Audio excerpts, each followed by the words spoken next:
Taman pressed his forehead against the cool glass of the observation deck, watching ships come and go from Viridian Crossing like fireflies in the darkness. He had been working at the Earth Embassy for 2 years now, and the view still took his breath away. Hundreds of alien vessels, each one different from the last, each one carrying beings he could barely imagine. Some ships looked like crystals, others like living organisms, and a few resembled geometric impossibilities that hurt to look at for too long. He checked his watch. The diplomatic reception would start in 20 minutes, and Ji-Wan would be furious if he showed up late again. But he needed these quiet moments before facing rooms full of aliens who looked at humans like curious children examining insects.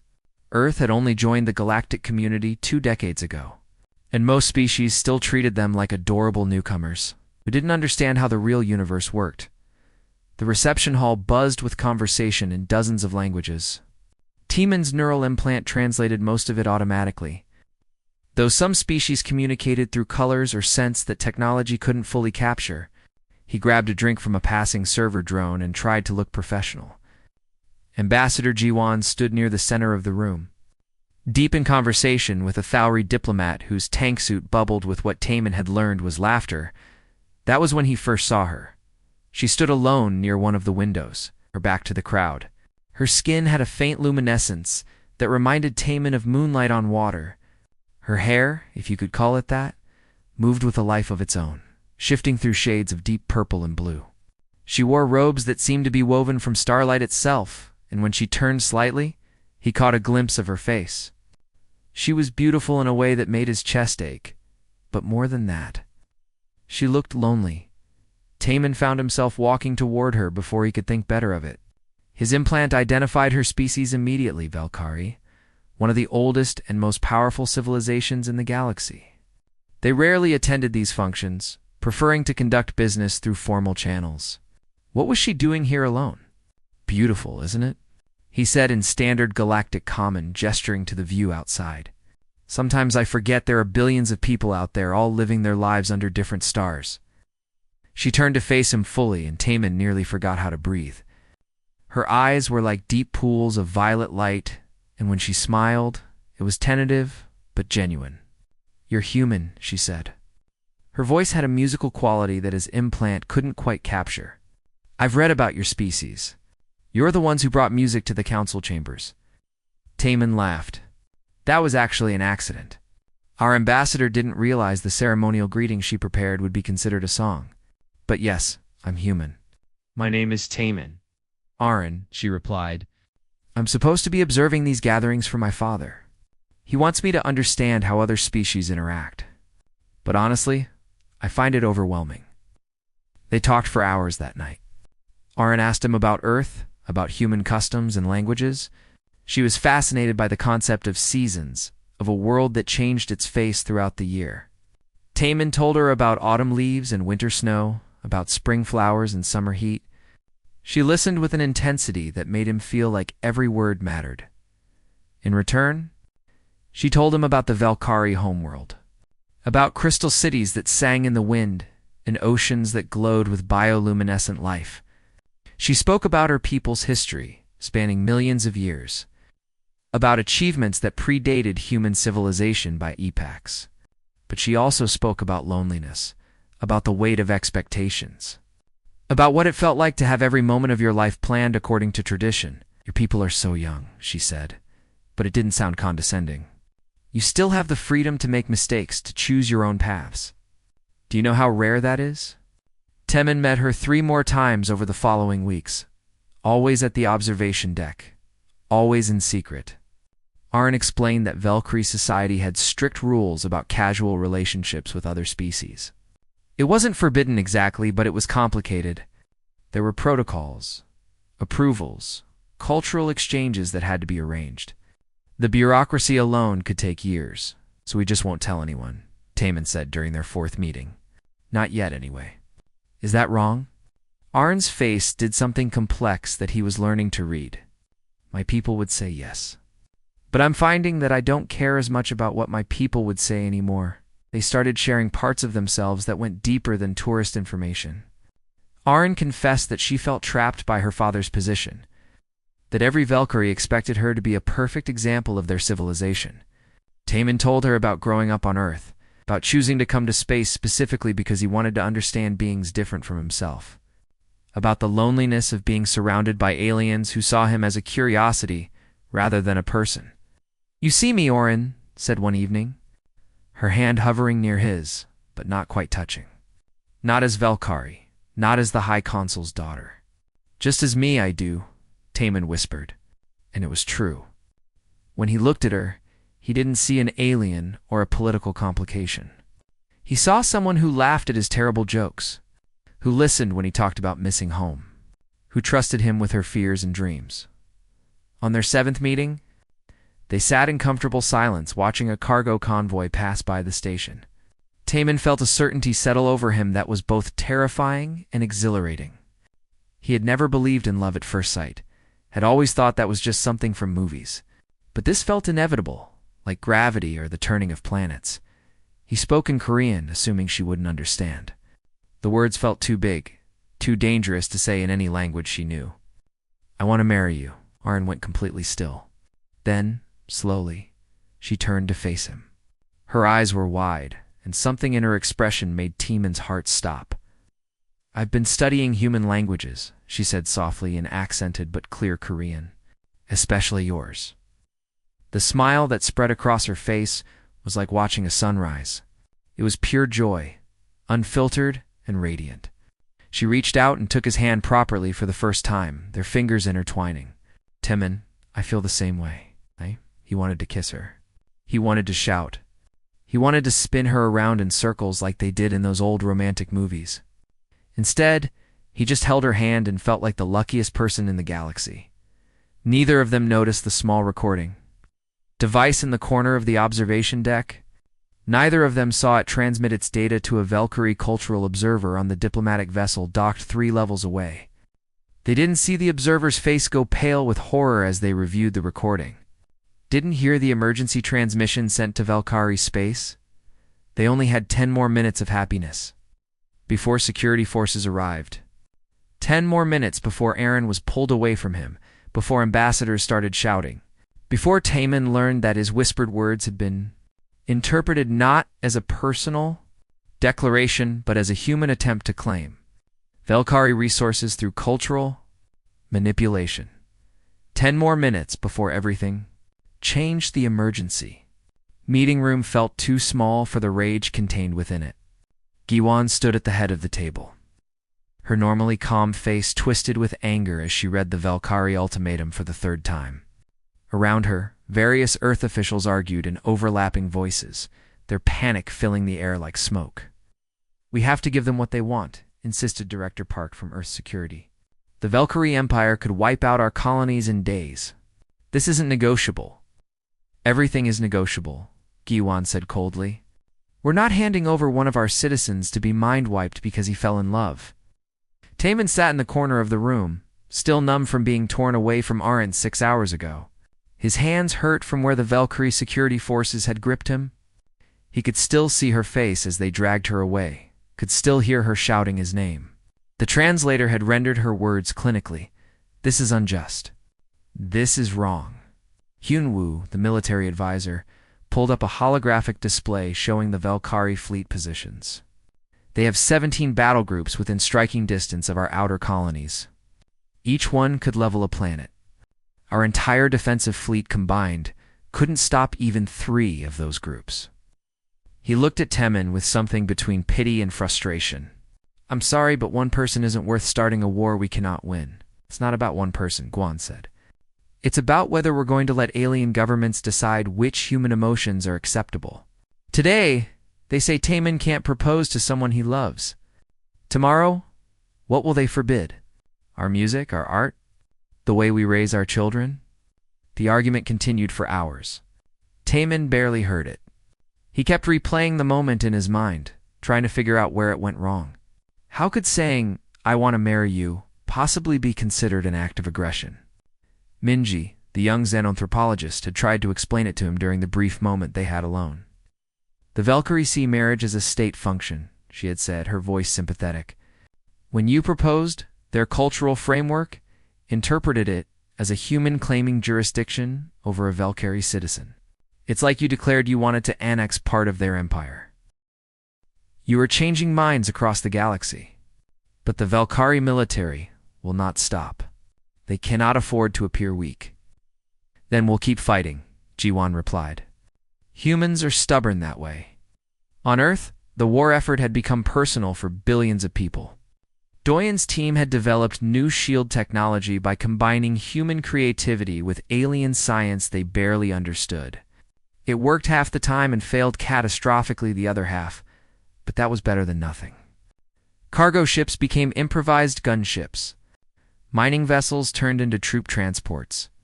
Every human with any technical skill was working 20-hour centaur, days to give their military any advantage they could find. Sora's song had evolved into an anthem. People sang it in the streets, in factories, in ships, heading toward battle.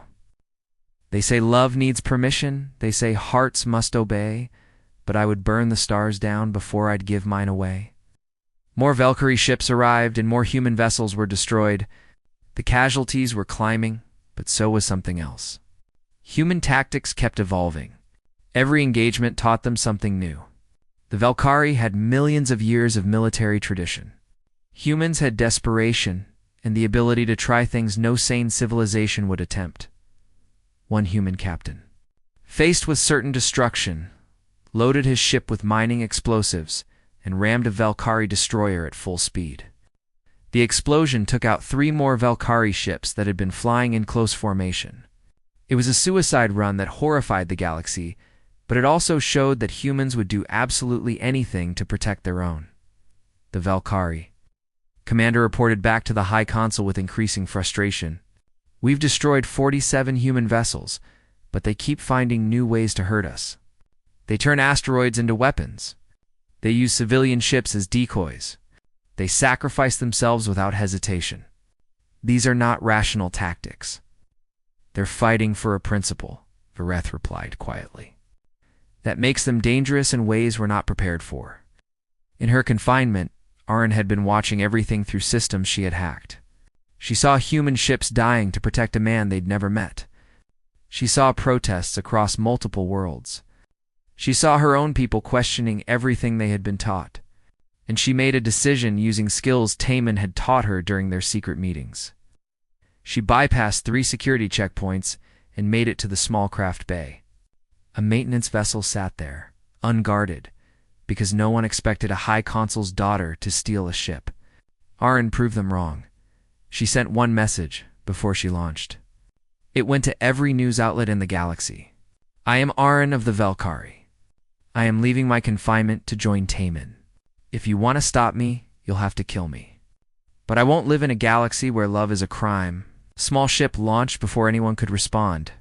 Arn set her course for neutral space, halfway between Valkyrie and human territory. She didn't know if Taman would come, didn't know if she would even make it that far. She only knew she couldn't sit in that beautiful prison for one more second. On Earth, Taman saw her broadcast. He had been in protective custody, watching the war unfold, and feeling like it was all his fault. But when he saw Arn's face on the screen, saw her determination, he knew what he had to do. I need a ship, he told his guards. Absolutely not, they replied. You're the most protected person on Earth right now, and I guess you'll have to shoot me. Taman said, because I'm going to her whether you help me or not. Minji heard about his plan within minutes. She found him preparing to steal a maintenance pod. You idiot, she said. If you're going to do something this stupid, at least let me help you do it properly. She got him access to a small, fast ship. Hyenwoo's team loaded it with every defensive system they could fit. Giwan gave her blessing with tears in her eyes. Go get her, she said, and come back alive, both of you. Taman launched toward neutral space. Behind him, the human fleet adjusted their positions to give him cover. Ahead of him, somewhere in the darkness between stars, Arn was coming toward him. And watching all of this, High Consul Vareth made a choice that would change everything. He ordered a ceasefire. Then he requested direct negotiations with Earth. Not because he thought humans were right, but because his daughter's face, when she launched that ship, reminded him that he was a father before he was a consul. The ceasefire lasted exactly 4 hours before. Junior Valkyrie commanders tried to override it. They had been trained their entire lives to believe that showing weakness invited disaster. Pulling back from primitives who had barely learned to leave their own planet felt like betraying everything their civilization stood for. 3 ships broke formation and attacked a human convoy. They destroyed 2 human vessels before Captain Yuna's ship. The Defiant responded. She didn't try to run or hide this time. Instead, she broadcast a message on all channels. You want to know what humans do when you threaten our own? Watch closely. The Defiant loaded every weapon it had and charged straight at the Valkyrie ships. It was a death run, and everyone knew it. But 6 other human ships followed her lead. They came at the Valkyrie from different angles, moving in patterns that made no tactical sense but created so much chaos that the Valkyrie targeting systems couldn't keep up. 2 of the Valkyrie ships were destroyed. The third tried to retreat, but the Defiant rammed it at full speed. Both ships exploded in a ball of fire that lit up space for hundreds of kilometers. High Consul Vareth watched the footage with something that might have been horror or might have been respect. He contacted the Galactic Council immediately. I am requesting emergency mediation. If this continues, one side will be completely destroyed, and I find that I no longer know which side that will be. The Thalari offered their world as neutral ground for negotiations. Their aquatic cities were considered sacred spaces where violence was absolutely forbidden. Representatives from both sides began traveling there. But everyone knew the real story was happening elsewhere. Temin's ship approached the coordinates Arn had transmitted. His sensors picked up her vessel easily. It was small and elegant, moving through space with a grace that human ships never quite achieved. His hand shook on the controls as he opened a communication channel. Arn. His voice cracked. I'm here. Her face appeared on his screen, and he saw that she had been crying. But she was smiling too, that same radiant smile that had started everything. I knew you would come. They docked their ships carefully, and when the airlocks connected, Taman was already waiting. The door opened and Arn stepped through, and then they were holding each other like the universe might try to pull them apart again. I'm so sorry, Taman said into her hair. So many people died because of me, Arn said firmly. They died because my people tried to control something they have no right to control. This is not your fault. They stayed like that for a long time, just holding each other in the tiny airlock between their ships. Outside, every military sensor in 3-star systems was locked on their position. Inside, 2 people who had never asked for any of this simply tried to catch their breath. On the Valkyrie homeworld, protests had evolved into something larger. Young Valkyrie were occupying government buildings, demanding reform. They weren't just fighting for Arn anymore. They were fighting for the right to make their own choices about everything. Where to live, what to study, who to love. The older generation tried to maintain order, but the momentum was unstoppable. Similar movements erupted on other worlds too. Species that had lived under strict cultural protocols for millions of years suddenly questioned why. The Galactic Council, which had always moved at a glacial pace, found itself facing pressure from populations across hundreds of planets. Hyunwoo reviewed the casualty reports with a heavy heart. Earth had lost 147 ships and over 2,000 personnel. The Valkyrie had lost fewer ships, but more crew members because their vessels were so much larger. Every number on a screen represented someone's child, someone's parent, someone's friend, all because 2 people fell in love. But he also saw other numbers. Recruitment was at an all-time high. Human colonies were more united than they had been since first contact. And something else, something harder to quantify. The galaxy was looking at humanity differently now. Not as newcomers or primitives, but as people who meant what they said and backed up their words with action. On the Thalari homeworld, negotiations began badly. Valkyrie diplomats demanded that Earth acknowledge cultural supremacy of older civilizations. Earth representatives, led by Giwan, refused. They argued for 3 days, getting nowhere, while outside the conference room.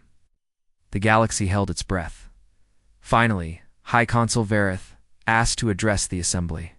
He looked older than he had at the start of the conflict, and when he spoke, His voice was heavy with emotion. "I have led my people for 200 years," he said. "I have maintained our traditions, upheld our protocols, and believed absolutely in the superiority of our cultural framework. And then my daughter met a human who made her smile in a way I had never seen before." The room went silent. Vareth continued. "When the recording came to me, my first reaction was fury. How dare this primitive claim jurisdiction over a Velkari citizen? How dare he ignore protocols that have maintained stability for millions of years? I wanted him punished. Want?" He paused, and something in his expression shifted. But then I watched the recording again and again, and I realized that what I saw was not a territorial claim or a political maneuver. It was a young man telling someone he loved her, and her response was pure joy. When was the last time I saw such joy in any Velkari face? When was the last time any of us chose anything for ourselves rather than following the path laid out by tradition? Guan leaned forward. "Hi, Consul. What are you saying?" "I'm saying that we've been wrong," Vareth said heavily. "Not about everything. Our civilization has achieved great things. But somewhere along the way, we forgot that civilizations exist to serve people, not the other way around. We built such perfect systems that we lost sight of why we built them in the first place." He looked directly at the Earth's delegation. "You asked why we were afraid of love? The truth is, we're not afraid of love. We're afraid of change. We're afraid that if we allow individual choice, our entire society will collapse. But watching my daughter risk everything for the chance to choose her own future, I realize that we've already lost something essential. We've lost the ability to understand why someone would fight so hard for something that brings them joy." One of the older Velkari diplomats stood up, outraged. "Hi, Consul. You cannot seriously be suggesting we abandon millions of years of tradition because of one emotional incident." "I'm not suggesting we abandon tradition," Vareth replied. "I'm suggesting we remember why traditions exist. To protect and guide us, not to imprison us. The humans have shown us something important. They're young, yes. They make mistakes, yes. But they understand something we've forgotten. They understand that every individual life matters more than any system, no matter how ancient or perfect that system appears to be." The negotiations shifted after that. It took another week of intense discussion, but gradually a framework emerged. The Personal Rights Accords, as they came to be called, established that individuals across all species had the right to form relationships without governmental interference. As long as all parties consented, it was a radical change for civilizations that had operated under different rules for millions of years. Many species rejected it outright, but many others, especially the younger members of those civilizations, embraced it with enthusiasm that bordered on revolution. Meanwhile, Taman and Aaron waited in their docked ships, surrounded by military vessels from both sides. They talked for hours, making up for lost time, planning a future that had seemed impossible just days ago. When news of the breakthrough in negotiations reached them, they held each other and cried with relief. Minji sent them a message that made them both laugh through their tears. "You idiots just changed the galaxy. Hope you're happy." They were. 6 months after the ceasefire, a new station hung in space between Velkari and human territory. They called it Unity Station, and it was the first structure ever built jointly by the two civilizations. It combined Velkari architectural beauty with human practical efficiency, creating something that belonged to neither culture and both at the same time. Today, it would host the first officially recognized interspecies marriage in galactic history. Taman stood in front of a mirror, adjusting his formal jacket for the 10th time. Hyunwoo, serving as his best man, eventually pushed his hands away. "You look fine. Stop fidgeting." "I can't believe this is actually happening," Taman said. 6 months ago, they wanted to mind-wipe me for saying I loved her. Now we're getting married in front of representatives from 70 different species. That's because you two stubborn idiots refuse to let anyone tell you what to feel." Hyunwoo replied with a slight smile. Turns out, that meant something to people across the galaxy. Who knew? In another room, Arn was having a similar conversation with Minji, who had become her closest friend during the chaos of the past months. "Are you nervous?" Minji asked, as she helped adjust Arn's wedding dress. which combined traditional Velkari flowing fabric with earth lace in a way that somehow worked perfectly. Terrified, Arin admitted, "Not about marrying Taman, about everything that comes after. We're not just two people anymore. We're symbols. What if we can't live up to that?" "And you be honest about it," Minji said. "That's what started this whole thing, remember? You and Taman being genuine with each other when everyone else was busy following protocols. Don't stop being genuine now, just because the whole galaxy is watching." The ceremony hall was filled with beings of every imaginable shape and form. Ambassador Jiwon stood at the center, having been granted special permission to officiate. She had spent weeks working with both human and Velkari cultural advisors to create a ceremony that honored both traditions while creating something new. When the music started, it was Sora's composition, the one that had become an anthem during the conflict. But she had reworked it into something softer, more hopeful. The words were different now. They said love needs permission. They said hearts must obey. We proved that love needs only courage to choose a brighter day. Taman walked down the aisle first, following human tradition. His parents were there in the front row, having traveled from Earth specifically for this. He looked proud and terrified in equal measure. Behind them sat crew members from the ships that had fought in the conflict. Humans who had risked everything to defend his right to love freely. Then Arin appeared, and the entire room seemed to hold its breath. She walked slowly, her bioluminescent skin glowing softly in the station's lights. Her father, High Consul Vareth, walked beside her, and the expression on his face was complex. Pride, sadness, hope, and something that might have been redemption, all mixed together. When they reached the center, Varath placed Arin's hand in Taman's. "Take care of her," he said simply. "With my life," Taman replied. The ceremony blended traditions from both species. They exchanged rings, a human custom. They shared crystal water from the Velkari homeworld, a symbol of eternal connection. Giwan spoke about the nature of choice, about courage, about the responsibility that came with changing the galaxy. "What Taman and Arin did wasn't easy," she said to the assembled guests. "It would have been simpler to follow rules, to accept that their feelings were forbidden. But they chose to be honest instead. They chose to believe that love mattered more than tradition. And because of that choice, because of their courage and stubbornness, we are all here today. The galaxy is different now. Individuals across hundreds of worlds have rights they didn't have before. All because two people refused to apologize for caring about each other." When it came time for the vows, Taman and Arin had written their own. Taman went first, his voice steady despite the tears in his eyes. "Arin, when I met you, I didn't know that a smile could start a war. I didn't know that 3 words whispered in the dark could change everything. But I would do it all again, 1,000 times over, for the chance to stand here with you. You taught me that some things are worth fighting for, even when the odds are impossible. You are my choice, today and always." Arin's response came in, both Velkari and Korean, switching between languages as naturally as breathing. "Taman, you showed me what it means to be free. Not free from responsibility or connection, but free to choose my own path. You never asked me to be anything other than myself. In a galaxy of billions across millions of years of history, we found each other. That's not chance. That's destiny. And I choose you every day for all my days." There wasn't a dry eye in the hall, regardless of species. Even the Thalri, who didn't have eyes in the traditional sense, were visibly moved. When Jiwan pronounced them married, the cheering could probably be heard across the entire station. Taman kissed Arin, and the image was broadcast to every world in the galactic network. Later, it would become one of the most iconic moments in modern history. The symbol of a new era. The reception that followed was unlike anything the galaxy had seen. Human music mixed with Velkari harmonics. Food from a dozen worlds was served side by side. Beings who had never interacted before found themselves talking, laughing, discovering common ground they hadn't known existed. Doyan, the old engineer, danced with a young Velkari scientist who had helped develop the new shield technology.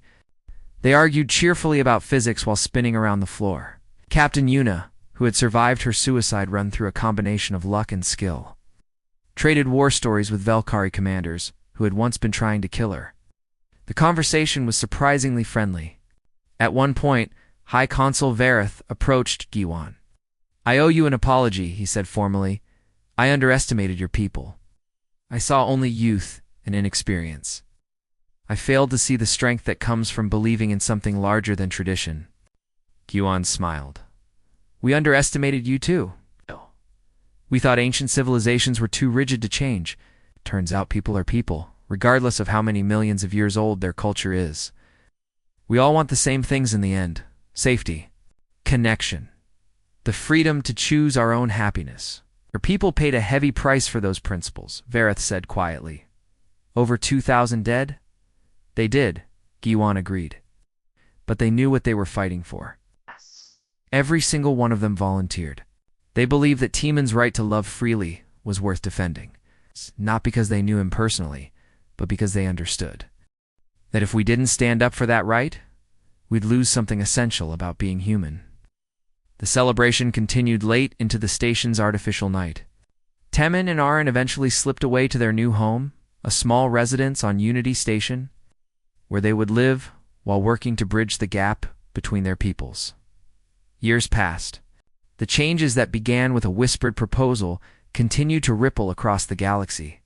The personal rights accords were adopted by more and more civilizations. Interspecies relationships, once unthinkable, became rare but accepted. The rigid hierarchies that had governed galactic society for millions of years began to soften. Not collapsing, but evolving into something more flexible. Temin and Vian established the Institute for Interspecies Understanding, with Minji as head of research. They helped other couples navigate the complex emotions and practicalities of cross-species relationships. They taught communication courses, cultural exchange programs, and conflict resolution. Their work touched millions of lives. They had 2 children, made possible through genetic science that neither species could have developed alone. Their daughter, who they named Jisoo, had her father's dark hair and her mother's luminescent skin. Their son Kion could speak both human languages and Valkyrie harmonics from the time he could talk. The children represented something impossible just years before. Proof that different species could create something beautiful together. One evening, when Jisoo was 7 and Kion was 5, their daughter asked about the war. They were sitting in their home on Unity Station, looking out at the stars through a window that faced both human and Valkyrie space. "Why did people fight?" Jisoo asked. "Was it because of you and Mom?" Temin knelt down to her level. "In a way, yes, but not really. They fought because your mother smiled, and I couldn't imagine a universe where that smile was forbidden. Because sometimes the smallest moments matter more than entire empires. That's what it means to be human, Jisoo. We're stubborn that way. When we love something, we don't give up on it icily," Erin added in her accented Korean. "Perfect now, after years of practice. And that's what it means to love. To believe that one person's happiness is worth changing the world for. Your father and I didn't mean to start a war or change the galaxy. We just wanted to be together. But it turned out that wanting to be together, refusing to apologize for it, meant something to a lot of people who had been told their whole lives that their feelings didn't matter." Who was sitting on his father's lap, looked up with his mother's violet eyes. "But the people who died, Dad? They died because you loved Mom?" Temin felt his throat tighten. It was a question he had asked himself 1,000 times. "They did," he said honestly, "and I will carry that weight for the rest of my life. But you know what? Every single one of them chose to fight. They weren't forced. They could have said no. They chose to stand up for the principle that people should be free to love who they want. They believed that principle was worth defending. I honor them by never forgetting that, and by making sure their sacrifice meant something." Years later, when historians look back on this period, they called it the turning. The moment when the galaxy shifted from rigid hierarchies to something more fluid, more individual. They pointed to political changes, social movements, technological advances. But those who had lived through it knew the truth. The galaxy changed because 2 people held hands and refused to let go. Earth's position in galactic society was forever altered. They were no longer the naive newcomers. They were the species who had gone to war for love and won. More importantly, they were the species who had shown the rest of the galaxy that ancient traditions could be questioned. That change didn't mean collapse. That individual choice could coexist with social order. The Valkyrie Empire didn't collapse either. It transformed slowly, painfully, into something that retained its beauty and wisdom while allowing for personal freedom. Young Valkyrie studied human philosophy alongside their own ancient texts. Old Valkyrie gradually accepted that their children might choose paths they never would have considered. And through it all, Taman and Aaron lived their lives as simply and honestly as they could. They had dinner with friends. They helped their children with homework. They argued about small things and made up over smaller things. They were, in the end, just two people who loved each other trying to build a life together. But sometimes, late at night when the children were asleep, they would stand at their window and look out at the ships traveling between stars. Human vessels and Valkyrie cruisers and ships from 100 other species, all moving freely through space that had once been divided by fear and tradition. "Do you ever regret it?" Aaron asked once, leaning against Taman's shoulder. "Everything that happened because of us?" Taman thought about it seriously before answering. "I regret the pain. I regret the lives lost. I regret that loving you had to cost so much. But do I regret loving you? Never. Not for a single second. You're my choice, Aaron. You were my choice then, and you're my choice now. You'll be my choice every day until the universe ends." She smiled then, that same radiant smile that had started everything. And in that smile, Taman saw not just his wife, but the entire future they had fought for. A galaxy where people could choose their own happiness, where love didn't need permission, where two beings from different worlds could build a life together and raise children who belonged to both cultures and neither, who would grow up knowing that the universe was full of possibilities. Humanity didn't conquer the galaxy with weapons or technology. They changed it by refusing to apologize for caring, for loving fiercely and irrationally, for believing that every individual's happiness mattered more than any tradition. That was humanity's real gift to the stars. The reminder that empires rise and fall, that civilizations come and go, but the connection between two people, freely chosen and honestly felt, endures forever.